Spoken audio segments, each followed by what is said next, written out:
दोस्तों आज के इस वीडियो में हम ऑन ईएमआई टेक्नोलॉजी सॉल्यूशन का कंप्लीट रिव्यू यानी फाइनल डिसीजन जानने वाले हैं। क्या इसमें अप्लाई करना है कि नहीं करना है, पूरा का पूरा हम यहाँ पे डिटेल में समझने वाले हैं। सबसे पहले आओ देख लेते हैं कंपनी करती क्या है, ये सब कुछ यहाँ पे हम जान लेते हैं। यहाँ पे सेक्टर की बात करें, कंपनी का सेक्टर किसमें है, तो कंपनी एक डिजिटल लैंडिंग प्लेटफॉर्म है, ये फिनटेक कंपनी है। ये करती क्या है, ये कंपनी बिजनेस और पर्सनल लोन प्रोवाइड करती है up to 5 lakh with minimal document, मतलब बहुत ही कम डॉक्यूमेंट के साथ ये लोन वगैरह प्रोवाइड कर देते हैं। यही इसका मेनली बिजनेस है। यहाँ पे कुछ इनके प्रोडक्ट ऑफरिंग में देख लेते हैं कि प्रोडक्ट क्या ऑफर कर रहे हैं। पर्सनल लोन हो गया, लोन अगेंस्ट प्रॉपर्टी हो गया, एमएसएमई लोन हो गया, यानी बिजनेस को लेके जो लोन होता है वो सारा कुछ कंपनी करती है। तो मेनली यही 3 सेगमेंट में कंपनी का वर्क है। मेनली कंपनी का वर्क क्या है कि लोन प्रोवाइड करना है, इतना समझो बस, इससे ज्यादा समझने की जरूरत नहीं है। इसके बाद हम जान लेते हैं फाइनेंशियल डिटेल, आखिर फाइनेंशियल ग्रोथ कैसा है। तो रेवेन्यू आप देखोगे ईयर एंड ईयर 24 से 25 में डाउन हुआ है, 20% डिक्रीज हुआ है। एबिटा 12% के अराउंड से बढ़ा है। पेट 18% के अराउंड से घटा है, नेगेटिव पॉइंट है। यहाँ पे मिक्स सिनेरियो देखने को मिल रहा है। टोटल एसेट 50% के अराउंड से बढ़ा है। नेटवर्थ 25% के अराउंड से बढ़ा है। टोटल बोरो यहाँ पे बढ़ा है, जो कि नेगेटिव पॉइंट है। ईपीएस यहाँ पे घटा है। तो ओवरऑल कुछ मिक्स सिनेरियो यहाँ पे देखने को मिल रहा है। इंडिकेटर की बात करें तो इंडिकेटर में देखोगे आरओई 21.18 का है, सही है। डेट टू इक्विटी 1.63 का है, बट ये लोन बांटने वाली कंपनी है तो डेट पे हमको ज्यादा फोकस नहीं करना है, क्योंकि ऑब्वियसली इनके ऊपर कर्जा ज्यादा रहता है। रिटर्न ऑन नेटवर्थ की बात करें तो 21% के अराउंड है, ठीक है। वहीं हम बात कर लेते हैं ईपीएस 15 के अराउंड है, ये भी ठीक ठाक देने को मिल रहा है। ऑब्जेक्टिव में कंपनी अपने ऊपर खर्चा करने वाली है, अच्छी बात है। कंपनी फ्रेश आईपीओ उठा रही है तो अच्छी बात है। पेयर कंपेरिजन की बात करें तो यहाँ पे बहुत सारी कंपनियां लिस्टेड हैं और तगड़ी तगड़ी कंपनियां हैं। जैसे यहाँ पे बजाज फाइनेंस को देखोगे, इसका 3,30,000 करोड़ का एयूएम है, तो बहुत ही शानदार कंपनी है ये।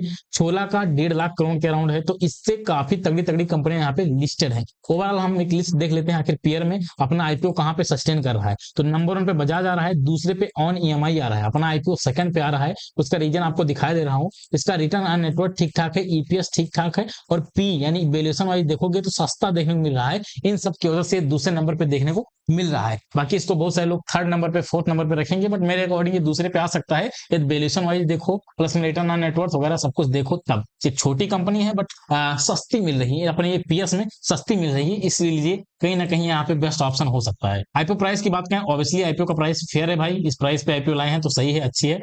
एंकर बुक की बात करें तो एंकर बुक यहाँ पे शानदार देखने को मिल रहे हैं। टियर 1 डोमेस्टिक म्यूचुअल फंड में बढ़िया बढ़िया नाम है।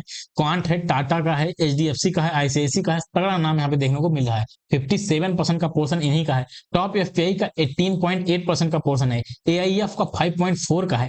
एवरेज क्वालिटी के कुछ एंकर बुक 31.8 का है। तो शानदार क्वालिटी के यहाँ पे एंकर बुक देखने को मिल रहे हैं, और एंकर बुक की रेटिंग 9 आउट ऑफ 10 देखने को मिल रही है, यानी शानदार यहाँ पे रेटिंग देखने को मिल रही है।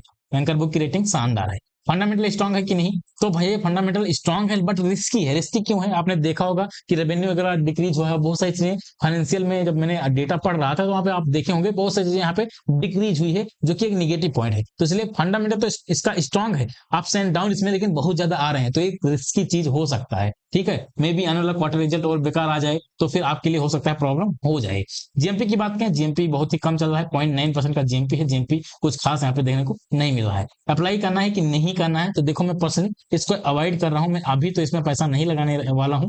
आने वाले दिनों या जो है इसका सब कुछ ठीक रहता है, या नेक्स्ट क्वार्टर रिजल्ट जो है इसका बेहतर आता है, तो फिर यहाँ पे मैं रिस्क लेके लॉन्ग टर्म के लिए सोच सकता हूँ। बाकी अभी के अकॉर्डिंग मैं इसमें इन्वेस्ट नहीं करने वाला हूँ। मैं इसमें लिस्टिंग गेन के लिए अप्लाई कर सकता था, बट जीएमपी ठीक ठाक नहीं है, इसलिए मैं इसको कंप्लीटली स्किप कर रहा हूँ। बाकी आप क्या करने वाले हो, कमेंट में राय दे सकते हो। मैंने यहाँ पे पूरा रिव्यू दे दिया है कि कंपनी ठीक ठाक है, कंपनी ठीक ठाक है, कोई दिक्कत नजर नहीं आ रही, बट अप्स एंड डाउन इनमें बहुत ज्यादा देखने को मिल रहा है। कंपनी के फंडामेंटल यानी जो फाइनेंशियल है उसमें बहुत ऊपर नीचे देखने को मिला है, इस वजह से कहीं ना कहीं चीजें बेकार हो गई हैं। बाकी सबको सही देखने को मिल रहा है। बाकी जो भी करना होगा सोच समझ के करना, अपने फाइनेंशियल एडवाइजर से एडवाइस लेके करना। बाकी मेरे अकॉर्डिंग मैं इसको पर्सनली स्किप कर रहा हूँ। आप जो भी करने वाले हो उसका राय कमेंट में जरूर दे दीजिएगा। मिलते हैं अगले वीडियो में, तब तक के लिए जय हिंद, वंदे मातरम।